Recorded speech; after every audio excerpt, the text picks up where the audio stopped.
నమస్తే welcome to Balu TV news నేను తరంగిణి ముందుగా బులెటిన్ లో హెడ్లైన్స్ చూద్దాం కర్నూలు జిల్లాలో ఎంపీడీఓ విజయలలిత ఆధ్వర్యంలో అంతర్జాతీయ యోగా శిక్షణ కేంద్రం 4 రోజుల నుంచి శిక్షణ ఇస్తున్న పీఈటీ రామదాస్ ఏపీ సీఎం చంద్రబాబుపై మండిపడ్డ మాజీ మంత్రి ఎమ్మెల్యే జగదీష్ రెడ్డి తెలంగాణ హైదరాబాద్ పై చంద్రబాబు చేసిన వ్యాఖ్యలను తీవ్రంగా ఖండించిన ఎమ్మెల్యే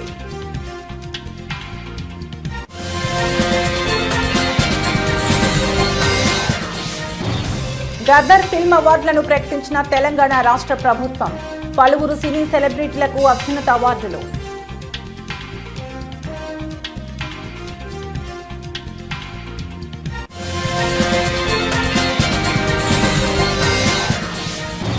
తిరుమలకి విచ్చేసిన కేంద్ర మంత్రికి ఘన స్వాగతం పలికిన బీజేపీ నేతలు శ్రీవారిని దర్శించుకున్న కేంద్ర మంత్రి మురుగన్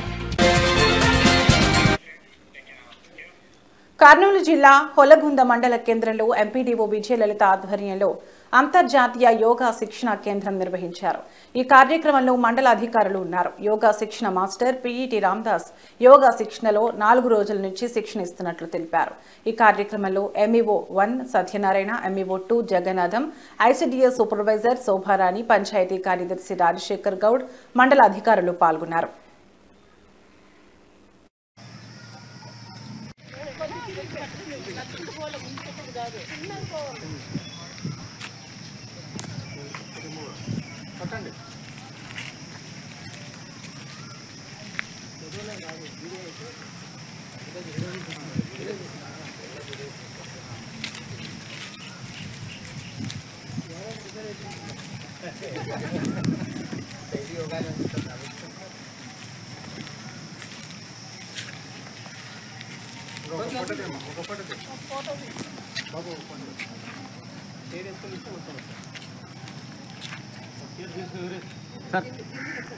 ఈరోజు ఎంబీఓ మేడం గారు, యోగా మాస్టర్లు, తర్వాత ఆయుష్ డాక్టర్ సారు, ఎంఈఓలు ఇద్దరు కలిసి మళ్ళీ యోగాంధ్ర సందర్భంగా ర్యాలీ చేయడం కూడా జరిగింది. మరి ఐసీడీఎస్ సూపర్వైజర్ మేడం కూడా హాజరు కావడం జరిగింది. ఈ కార్యక్రమానికి హెల్త్ డిపార్ట్మెంట్ వాళ్ళకు, తర్వాత సచివాలయ సిబ్బందికి, తర్వాత పంచాయతీ ఉద్యోగ శానిటేషన్ వర్కర్స్కు, సచివాలయ మాజీ మంత్రి MLA Jagadish Reddy AP CM చంద్రబాబుపై మండిపడ్డారు. నేను గొప్ప నాయకుడినని చెప్పుకోనే నువ్వు ప్రత్యేక ఆంధ్రప్రదేశ్ రాష్ట్రానికి మొదటి 5 ఏళ్లు ముఖ్యమంత్రిగా ఉన్న తలసరి ఆదాయాన్ని ఎందుకు అభివృద్ధి చేయలేకపోయావని ప్రశ్నించారు. గోబెల్స్ కూడా సిగ్గుపడేలా చంద్రబాబు అబద్ధపు మాటలున్నాయని జగదీష్ రెడ్డి చంద్రబాబుని విమర్శించారు. తెలంగాణ హైదరాబాద్ పై చంద్రబాబు చేసిన వ్యాఖ్యలను మాజీ మంత్రి ఎమ్మెల్యే జగదీష్ రెడ్డి తీవ్రంగా ఖండించారు. ఈ మధ్యన మళ్ళీ చంద్రబాబు నాయుడు గారి మాటలు వింటుంటే కొన్ని సందర్భాల్లో నవ్వొస్తుంది, కొన్ని సందర్భాల్లో ఆశ్చర్యం వేస్తుంది. ఎందుకులే ఎందుకు వదిలేద్దాంలేమని చెప్పి అనుకుంటే కూడా కొన్ని సందర్భాల్లో ఎందుకో తప్పకుండా మాట్లాడాల్సిన అవసరం ఉందని అనిపిస్తూ ఉంది. చంద్రబాబు నాయుడు వాస్తవానికి ఏది ఊరికనే మాట్లాడాడు, దాని వెనకాల ఏదో ఉంటుంది. తెలంగాణకు సంబంధించి, హైదరాబాద్ అభివృద్ధికి సంబంధించి చంద్రబాబు మాట్లాడే మాటలు చాలా హాస్యాస్పదంగా ఉంటాయి. కానీ దాంట్లో ఏదో మోసపూరితమైన విషయాలు కూడా ఉంటాయి. ఎందుకంటే ఆయన నిన్న మొన్న మాట్లాడింది, మహానాడులో మాట్లాడింది, అసలు అది తెలంగాణకి ఏమాత్రం సంబంధం లేని కార్యక్రమం అక్కడ. కానీ అక్కడ మళ్ళీ నిన్న మాట్లాడుతూ ఇవాళ భారతదేశంలో తెలంగాణ తలసరి ఆదాయం నెంబర్ 1 ఉంది, కానీ దానికి కారణం నేనే అని మాట్లాడడం, పదే హైదరాబాదు నేనే అభివృద్ధి చేసిన. సరే, ఇవి చెత్త మాటలు లేని కొట్టేద్దామని అనిపిస్తుంది. కానీ ఒక అబద్ధాన్ని 100 సార్లు చెప్తే నిజమని నమ్ముతారు అని ఏదైతే మనం గోబెల్స్ సిద్ధాంతం గురించి మాట్లాడుకుంటున్నామో, గోబెల్స్ కూడా దేశంలో తెలంగాణ తలసరి ఆదాయం నెంబర్ 1 ఉంది, కానీ దానికి కారణం నేనే అని మాట్లాడడం, పదే హైదరాబాదు నేనే అభివృద్ధి చేసిన. సరే ఇవి చెత్త మాటలు లేని కొట్టేద్దామని అనిపిస్తుంది. కానీ ఒక అబద్ధాన్ని 100 సార్లు చెప్తే నిజమని నమ్ముతారు అని ఏదైతే మనం గోబెల్స్ సిద్ధాంతం గురించి మాట్లాడుకుంటున్నామో, గోబెల్స్ కూడా సిగ్గుపడే పద్ధతిలో ఉంటాయి చంద్రబాబు నాయుడు గారి పనులు, మాటలు. ఈ మధ్యన మళ్ళీ చంద్రబాబు నాయుడు గారి మాటలు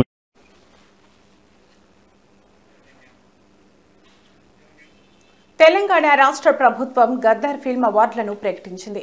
2014 నుంచి 2023 వరకు ఏడాదికి ఒక ఉత్తమ పురస్కారాన్ని ప్రభుత్వం ప్రకటించింది. ప్రజాకవి కాళోజీకి స్పెషల్ జ్యూరీ అవార్డు, బాలకృష్ణకు NTR national film award, Vijay దేవరకొండకు కాంతారావు అవార్డు, మణిరత్నంకు పైడి జయరాజ్ ఫిల్మ్ అవార్డు, అట్లూరి పూర్ణచంద్రరావుకు Nagireddy and Chakrapani film award, సుకుమార్కు బిఎన్ రెడ్డి ఫిల్మ్ అవార్డులను తెలంగాణ రాష్ట్ర ప్రభుత్వం ప్రకటించింది. అలాగే 2015 best film, first best film Rudramadevi, second best film Kanche, third best film శ్రీమంతుడు.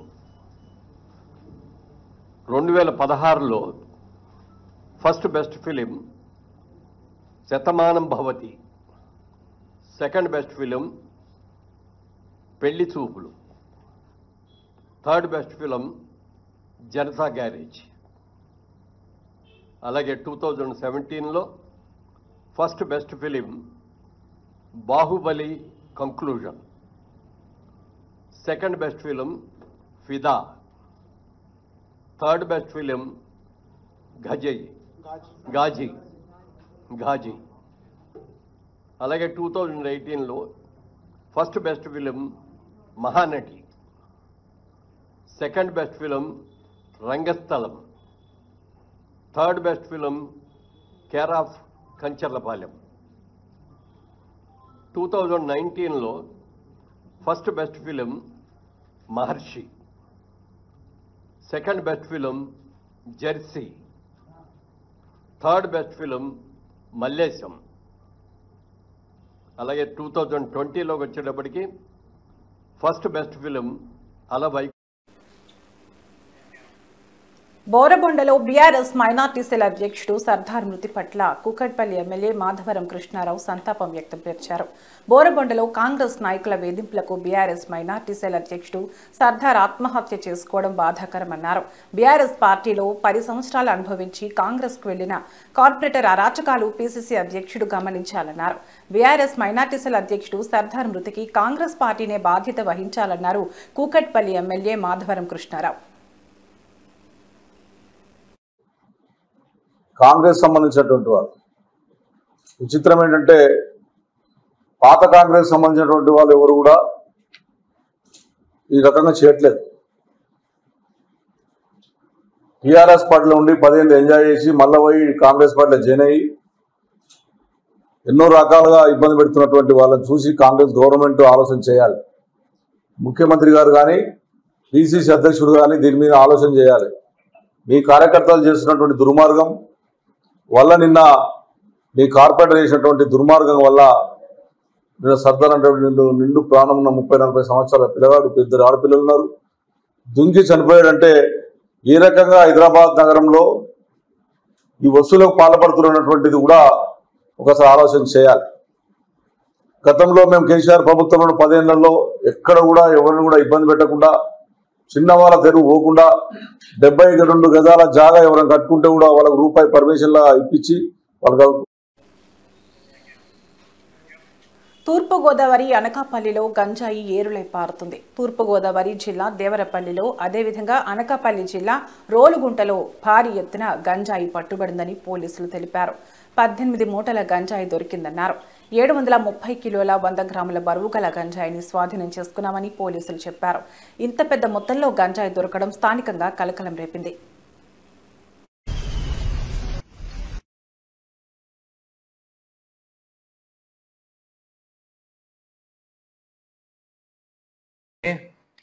ఎర్లీ మార్నింగ్ అవర్స్ లో మనకి ఒకటి ఇన్పుట్ వచ్చింది. Based on that input SI Rolugunta and SI Kothakota ఇద్దరు ది రెస్పెక్టివ్ టీమ్స్ తో పాటు లాట్ 11 18 మూటలు మొత్తం 18 మూటలు 730 కిలోల 100 గ్రాములు.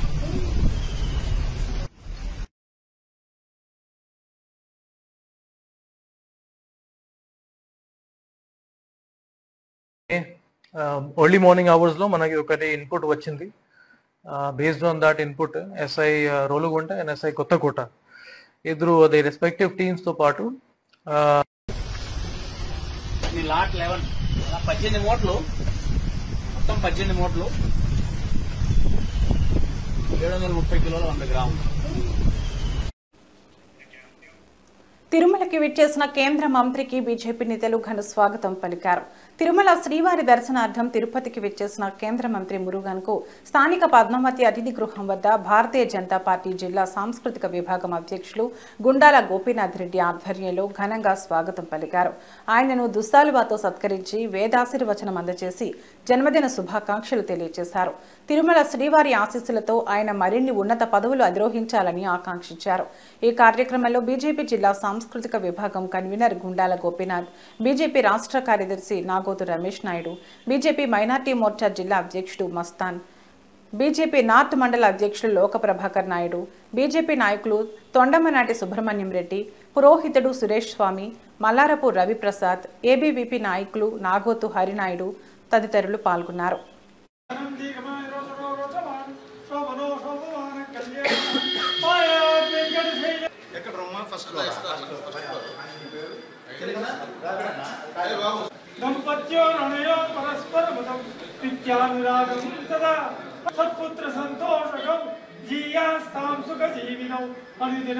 ఈరోజు కేంద్ర మంత్రి ఈరోజు తిరుపతికి ఇచ్చేశారు. ఆయనకి గ్రాండ్గా మేము బీజేపీ నాయకులు వెల్కమ్ చెప్పాము. ముఖ్యంగా ఈరోజు ఆయన జన్మదినం, అందువల్ల మేము బీజేపీ నాయకులంతా విచ్చేసి ఆయనకి ఆశీర్వాదం ఇచ్చాము. వెంకటేశ్వర స్వామి దివ్య ఆశీస్సులతో ఆయన మరెన్నో జన్మదినాలు సంపూర్ణ ఆరోగ్యంగా జరుపుకోవాలి. వెంకటేశ్వర స్వామి ఆశీస్సులు ఎల్లప్పుడూ ఉండాలని ఈరోజు జన్మదిన సందర్భంగా మేము ఆయనకు జన్మదిన శుభాకాంక్షలు తెలియజేస్తాము. ఆయన సంపూర్ణ ఆరోగ్యంగా మరిన్ని జన్మదినాలు జరుపుకొని మరిన్ని ఉన్నత బీజేపీలో ఆయన సేవ ఎంతో ముఖ్యము. ఆయన ఆధ్వర్యంలో ఆయన నాయకత్వంలో మేమంతా పనిచేయడం మాకు ఎంతో సంతోషంగా ఉంది. మురుగన్ ఒక పేదవాడికి సాయం చేయాలనే సదుద్దేశంతో మీడియా మిత్రులు ముందుకు వచ్చారు. ఆ పేద కుటుంబానికి సహాయం చేయమని, వీరి పరిస్థితిని ప్రభుత్వం దృష్టికి తీసుకెళ్లాలని ఇలా మీడియా ద్వారా ప్రయత్నం చేస్తున్నారు. ఇక వివరాలకు వెళితే రమణయ్య ఒక నిరుపేద, రెక్కాడితే గాని డొక్కాడని పేద జీవితం అతనిది. భార్య, 3 పిల్లలతో ఊరూరు తిరుగుతూ చిన్న చిన్న వస్తువులు అమ్ముకుంటూ జీవనం సాగిస్తున్నాడు. కడపలో టీడీపీ మహానాడు న్యూస్ కవరేజ్కి వెళ్లిన విలేకరికి ఈ పేద కుటుంబం కనిపించింది. ఈ వీడియో చూశాక అతనికి ఏదైనా సహాయం చేయాలి అనిపిస్తే అతని ఫోన్ నెంబర్ 9502264366కు డబ్బు పంపించి మీకు తోచిన సహాయం చేయండి. 3 చిన్నపిల్లలతో ఆదాయం సరిగా లేక ఇలాంటి వాళ్ళు ఎంతో మంది ఇబ్బందులు పడుతుంటారు. అలాంటి వారికి కాస్తో కూస్తో మనకు తోచినంత సాయం చేస్తే ఆ పిల్లలకి కడుపు నిండా అన్నం పెట్టిన వాళ్ళం అవుతామని కోరుతున్నారు. ఇలాంటి పేదవాడికి ప్రభుత్వం సాయం చేస్తే బాగుంటుందని ప్రభుత్వాన్ని కోరుతున్నారు. ఆటో నడుపుకుంటే అయిపోతుంది కదా, దీనికన్నా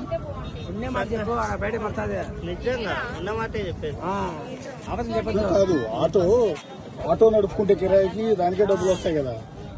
సీరియల్ లో ప్రకారం పోవాలంటే కాదు మొత్తం పక్కా సీరియల్. ఇప్పుడు పనులు పెట్టినారనుకో వాళ్ళకు ఇప్పుడు ఎక్కించిన వాళ్ళకు కూడా ఎంతో కొంత అట్లా నెంబర్ ప్రకారం చేసుకున్నారంతా, బుకింగ్ చేసుకున్నారు ఊళ్ళన్నీ. వేరే ఆట పెట్టేదానికి అవకాశం లేదు. ఏ ఊరు లోకేష్ గారు ఎక్కడే ఉన్నారు కదా, ఆయనకి ఏమైనా చెప్తావా, ఏమైనా అడుగుతావా? ఆయన్ని ఏం లేదు సార్, మాకు స్థలం లేదు, ఓన్లీ కుశాలనే ఉన్నాం మేము. ఏ ఊరు మీది? మా సొంత ఊరు కమలాపురం. ఇక్కడనే ఉన్నాం మేము, బతుకు తీరుకు అక్కడ పోయినాము. ఇంకా స్థలాలు అయితే లేవు సార్. అన్ని పిల్లలమ్మా, 3 మరి 3తోటి ఆటోలో నువ్వు కూడా తిరిగి అమ్ముతావా? ఎక్కడికి వెళ్ళి పిల్లల్ని తీసుకుని వెళ్ళాల్సిందేనా? మరి ఇబ్బంది అవుతుందమ్మా పిల్లలతో. వంట తిండి ఎట్లా?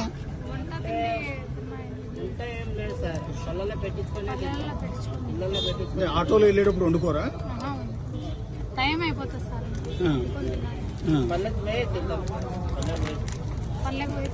ఇప్పుడు మరి మీకే కుప్పం హాకింగ్ స్కూల్లో ఏర్పాటు చేసిన మీడియా సమావేశంలో మాట్లాడిన పాఠశాల కరెస్పాండెంట్ హఫీజ్ ఆర్జేడీ డీఈఓ ఇచ్చిన ఆర్డర్లను హైకోర్టు డిస్మిస్ చేసిందని, కుప్పం హాకింగ్స్ పాఠశాలలో 8, 9, 10 తరగతుల అనుమతులను ఎందుకు రద్దు చేశారని డీఈఓ 6 వారాల్లో వివరణ ప్రకటించారు. చేసింది తప్పని నిరూపించడానికి హైకోర్టుకు వెళ్లడం జరిగిందన్నారు. ఈ విషయం ఉద్దేశపూర్వకంగా పేర్కొన్న హైకోర్టు ఉత్తర్వుల్లో ఉందన్నారు. విద్యార్థుల తల్లిదండ్రులు భయపడాల్సిన అవసరం లేదన్నారు హఫీజ్.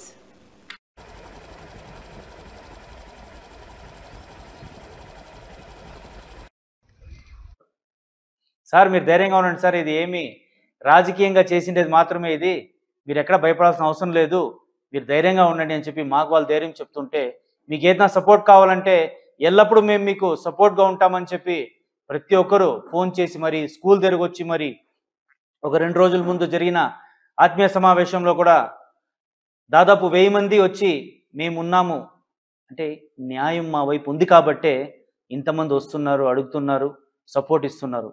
సో దయచేసి తల్లిదండ్రులు ఎవరైతే భయపడ్డారో భయపడాల్సిన అవసరం లేదు. ఆర్డర్ కాపీస్ ఉన్నాయి మన దగ్గర, ఎప్పుడైనా కావాలంటే తీసుకోవచ్చు. రేపు మీకు న్యూస్లో కూడా వస్తుంది A to Z, ఏమాత్రం భయపడాల్సిన అవసరం లేదు.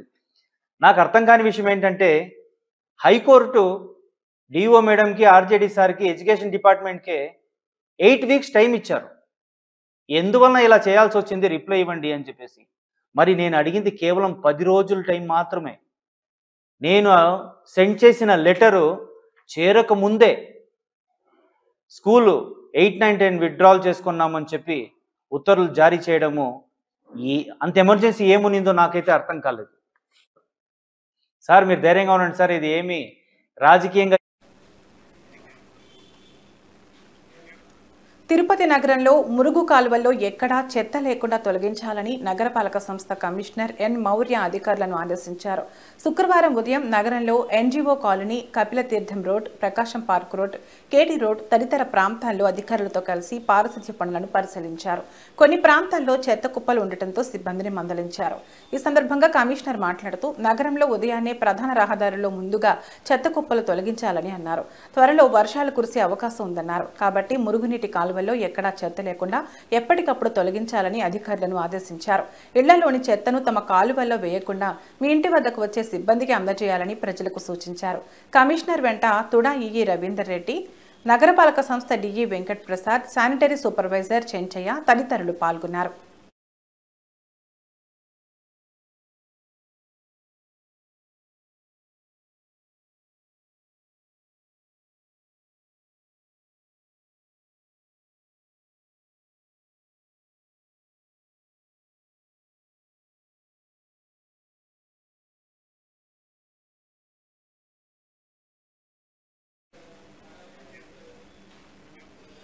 ఇవి ఇప్పటివరకున్న బులెటిన్ అప్డేట్స్. మరో బులెటిన్లో మళ్ళీ కలుద్దాం. నమస్తే.